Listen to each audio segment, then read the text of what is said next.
तो बचपन से ही हमें टीचर्स हमें समझाते हैं कि किसी भी संख्या को अगर 0 से डिवाइड करते हैं तो उसका आंसर हम नहीं निकाल सकते, यानी उसका आंसर नॉट डिफाइन होता है, इनडिटर्मिनेंट फॉर्म होता है। तो समझिए ऐसा क्यों होता है। तो डिवाइड का सबसे पहले सिंपली मीनिंग होता क्या है। डिवाइड का मतलब होता है सिंपली इक्वली डिवाइड करना, यानी इक्वली बांटना। तो इक्वली बांटना कहने का मतलब क्या है।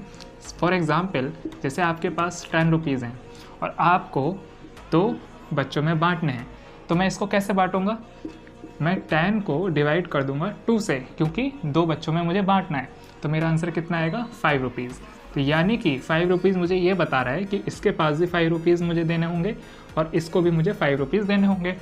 अब एक चीज़ और समझिए, अगर मैं इस 2 को इस 5 से मल्टीप्लाई करता हूँ, क्योंकि आपको पता है डिवाइड की चीज़ मल्टीप्लाई में जाती है दूसरे साइड, तो मेरा जो आंसर आएगा वो वही आएगा जितने रुपीज़ मैंने पहले बांटे हैं। चलिए ठीक है, अब इसको फर्दर आगे हम सॉल्व करते हैं। एग्जाम्पल लेते हैं।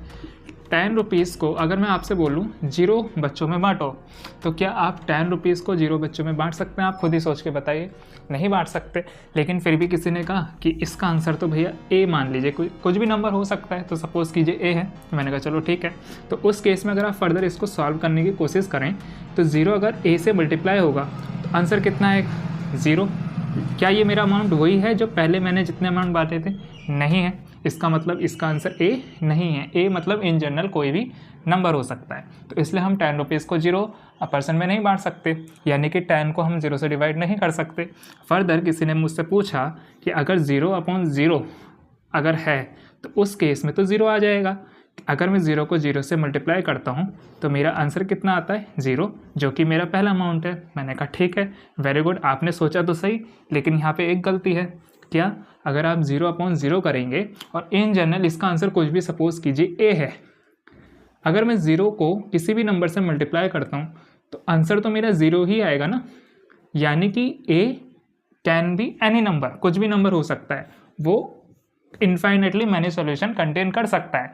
यानी कि यहाँ पे भी मेरे इन्फाइनेटली मैनी सॉल्यूशन होंगे, जबकि मेरा कोई भी अगर अलजेब्रिक एक्सप्रेशन दिया जाता है उसका तो एक ही आंसर यूनिक सॉल्यूशन होता है। तो इसलिए 0/0 भी हमारी एक इनडिटर्मिनेंट फॉर्म होती है। इसलिए हमारे टीचर हमें ये सिखाते हैं कि 0 को किसी भी नंबर से डिवाइड नहीं किया जा सकता।